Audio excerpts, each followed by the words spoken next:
Okay, let's look at the energy that's related to the combustion of different fossil fuels. So first, let's just look at the chemical reactions that are occurring in a couple of different fossil fuels, well, 3 different fossil fuels. So if we take coal and assume that coal is primarily carbon, there are other things in coal, but the thing that provides most of the energy is carbon. And so the carbon, when we combust it, is going to mix with oxygen and produce carbon dioxide plus some energy.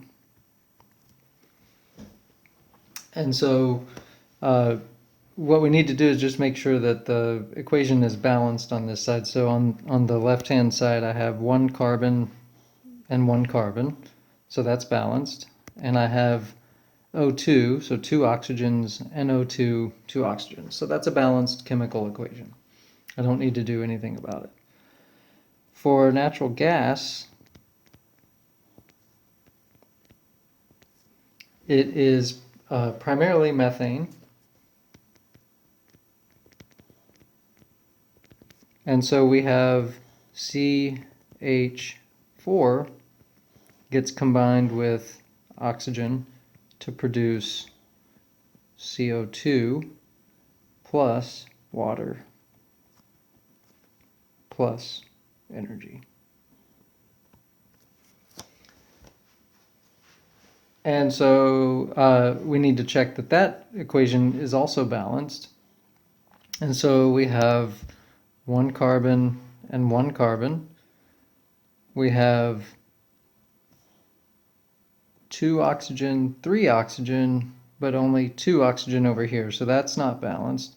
Let's check the hydrogen. We have 4 hydrogen and 2 hydrogen. So what I'm going to do is I'm going to add a 2 here. That will make the carbon and the hydrogen balance because I have 1 carbon on both sides and 4 hydrogen now on both sides. And now I have 2 oxygen on the right-hand side because this 2 is going to multiply by the single oxygen.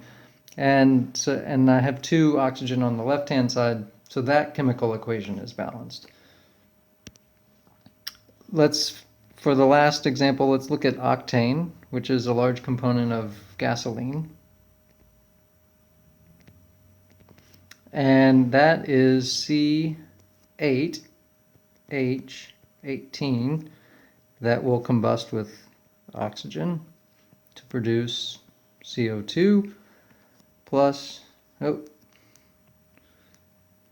H2O, water, plus energy. So on the left-hand side, I have 8 carbons, so I'm just going to write an 8 there to balance the carbons. Those are now balanced, so I'll underline them to say that's balanced. In doing that, I now have 16 oxygens and a 17th one on the water. But before I deal with the oxygen, let me take a look at the hydrogen. The hydrogen on the left-hand side is 18, so if I multiply this by 9, that will make 9 times 2, 18 hydrogen. So now my hydrogen is balanced. And if I add everything up, for the oxygen, I'll have 8 times 2 is 16, plus another 9 times 1 is 9, so 16 plus 9 is 25. But this oxygen on the left-hand side has a 2, so I need half of 25. That would be 12.5. Let me make some space.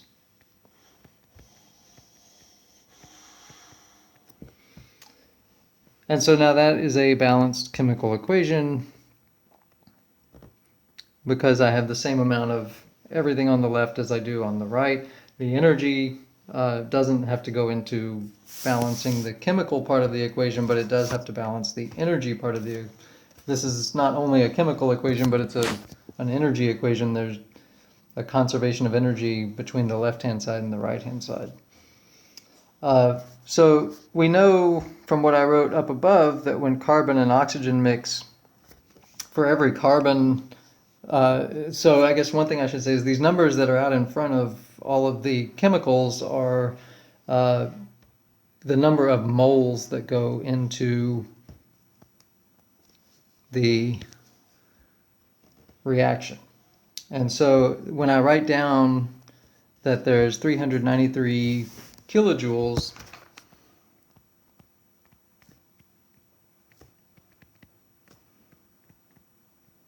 let me just make the statement, moles are the numbers in the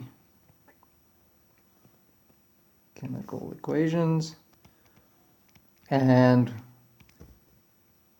when I write down 393 kilojoules, what I'm saying is 393 kilojoules is per mole of carbon fuel, because the carbon is the fuel that goes into this equation.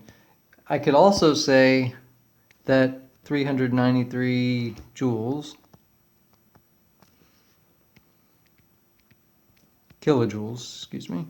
is per mole of CO2 produced, because in this equation I have 1 mole of carbon that goes into the formula, but I also have 1 mole of carbon dioxide that gets produced in that formula. So I can think of it either way. I can think of it in terms of how much fuel goes in, or I can think of how much carbon dioxide comes out.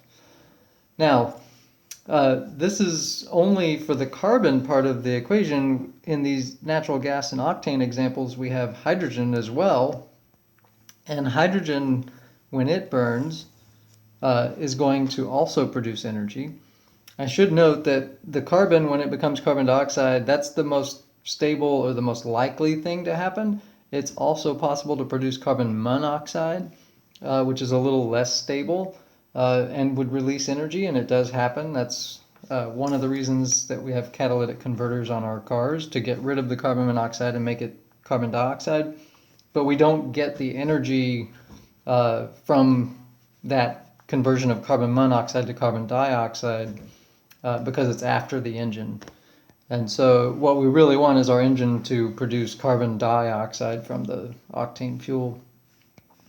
But the hydrogen part of the equation also produces energy, and when we balance the hydrogen equation, we'll have 2H2 plus O2 goes to 2 waters plus 484 kilojoules. That's going to be per 2 moles of H2, because that's what's in the equation. We could divide this entire equation in half. I could say H2 plus 1/2 O2 goes to just 1 water molecule plus half of the energy, kilojoules, per mole of H. So depending on the situation, you may want one, you may want the other. And so when we come back up to these equations, it means that in terms of the total amount of energy that's produced for methane and for octane, we're going to have to do some work because it's not just 393. We have to figure out how many hydrogen reactions there are as well. And in the case of octane, we don't have a single carbon going to a single carbon dioxide. We have 8 of them. So the next video is going to talk about how do we calculate the total amount of energy that's produced in these combustions.